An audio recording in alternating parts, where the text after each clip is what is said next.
Stop there. The problem is humans are hierarchical by their very nature, like dogs or parrots or most other active creatures, but much more advanced. And so someone isn't going to want to design a new computer or design a new algorithm or an idea or a new phone system, or if they can't, quote, sell it. We're competitive. We're not honeybees or ants that are communal creatures. So what happens is every time the public's sold on this utopia Valhalla, it's used by the controllers, the master planners, to set up an even more stratified society. A true free market will create the greatest equity and the greatest diversity. What are you seeing now? Socialism being used by the bankers who use crony false capitalism through government to bankrupt the economy and suck it under their control.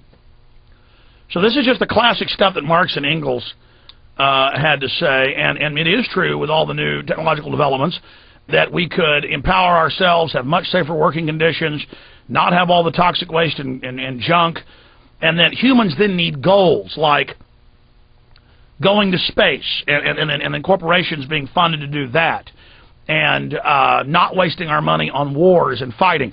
And so they call for in this film a world government to implement the end of war and all this peace. But that's what the globalists said 100 years ago. So they funded World War I, and they bragged, they funded it to scare people into accepting the utopia. Oh, we have to scare them to do what we want. No, they wanted to have wars and consolidate power. And then, World War II they staged.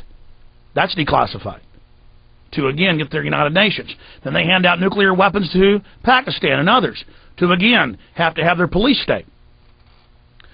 So I'm all for a planetary federation, but with sovereign, independent, diverse countries that act as firewalls to corruption. And then if they all want to go vote on planetary directives and ideas and space exploration or technological agreements, but still, the section of the train in the U.S. is owned by the U.S., and the section of the train in England is owned by England. The section of the train in China is owned by China. And if the people pay for it, it's got to be in law that it didn't hand it over to some corporation, because they become government. So, again, they just simplify this so much, and it totally sells weak-minded people, and it's very dangerous, because he gets into, competition will be eradicated, profit will be eradicated.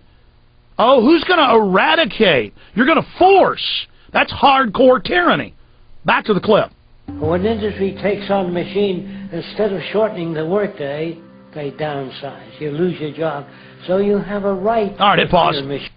No, what happens is corporations fool us to downsize 50 years ago, putting a thank you on the trash can and using peer pressure and our gentlemanliness to throw away the tray of McDonald's food.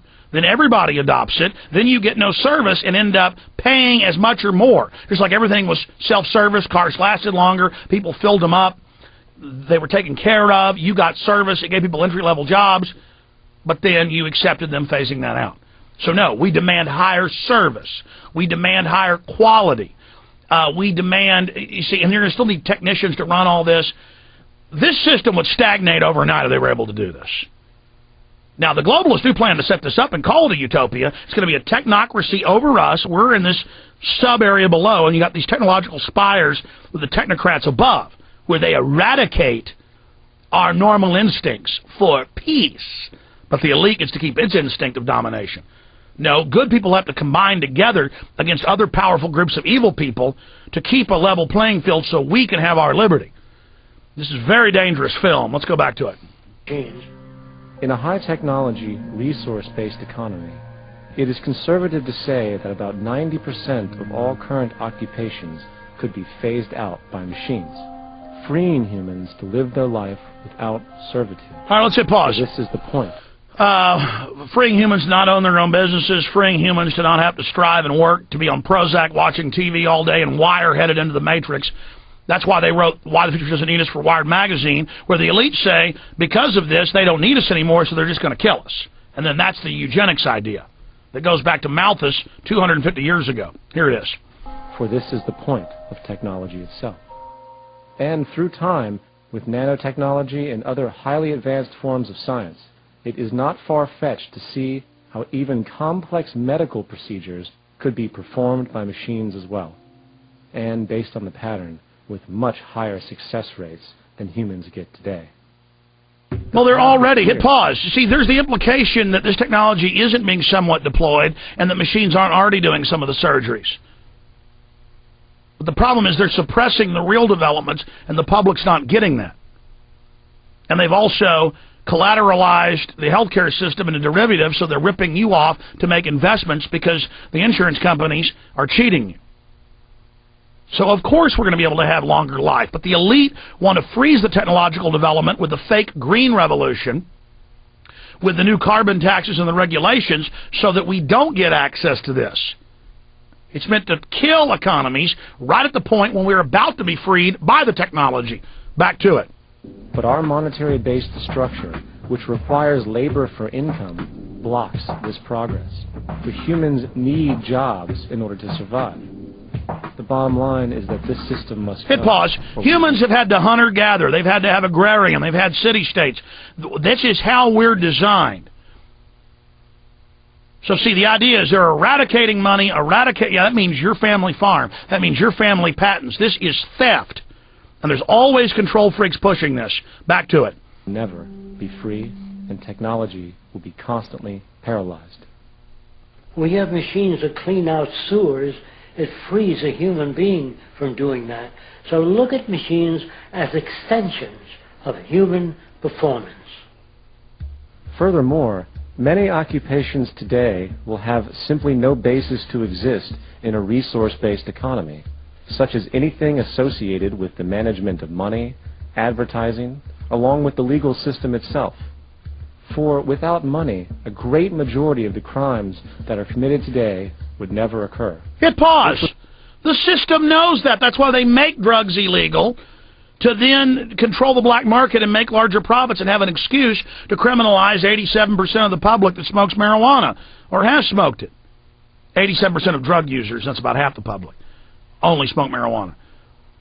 And so the idea that criminal minds won't move on to other things that are illegal. They're criminal because they like to be criminal and because there's profits to be made in things that are illegal, like currency. That would then be illegal. No, then you wouldn't have money to defend yourself. Then you're at the whim of whoever runs this system. And then they'll say, well, committees will.